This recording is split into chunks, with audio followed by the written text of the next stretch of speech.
اعوذ باللہ من الشیطان الرجیم بسم اللہ الرحمن الرحیم۔ معزز سامعین، السلام علیکم ورحمۃ اللہ وبرکاتہ۔ آپ سب لوگوں کا ارمان ٹی وی پر ایک بار پھر خوش آمدید۔ آج ہم آپ کے لیے ایک اور پیارا سا چھوٹا سا وظیفہ لے کر آئے ہیں۔ وظیفے کی طرف بڑھنے سے پہلے آپ میرے چینل کو سبسکرائب کر دیں اور گھنٹی کے بیل کو پریس کر دیں تاکہ میرے نئے آنے والی ویڈیو سب سے پہلے آپ کو ملے۔ فاقہ سے حفاظت کے لیے یعنی فکر و فاقہ کے لیے سورۃ الواقعہ پڑھنے سے فاقہ نہیں ہوتا۔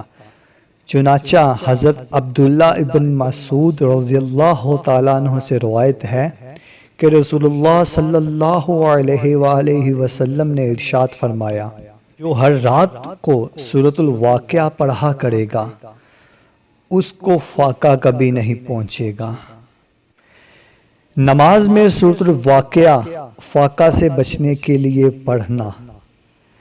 سوال: 2 رکعت نماز میں سورۃ الواقعہ پڑھتا ہوں اور اس میں نیت یہ ہوتی ہے کہ اللہ تعالیٰ اس کے ثواب کو محمد مصطفیٰ صلی اللہ علیہ وآلہ وسلم کے امتیوں کو بخشے، اور اس کے ضمن میں یہ نیت بھی ہوتی ہے کہ حدیث شریف میں رات کو سورۃ الواقعہ ایک دفعہ پڑھنے سے کبھی فکر و فاقہ نہیں رہے گا۔ اب عرض یہ ہے کہ یہ دونوں نیتیں کیسی ہیں؟ یہ سوال کیا گیا۔ اس کے جواب یہ ہے، کچھ حرج نہیں۔ فتح کے دفعہ کا ارادہ اس کے لیے کرنا کہ رزق میں اطمینان ہونے سے دین میں عنانت نہیں ہوگی، یہ دین ہے۔ اور حضرت محمد مصطفیٰ صلی اللہ علیہ وآلہ وسلم کی یہ خاصیت بیان فرمائی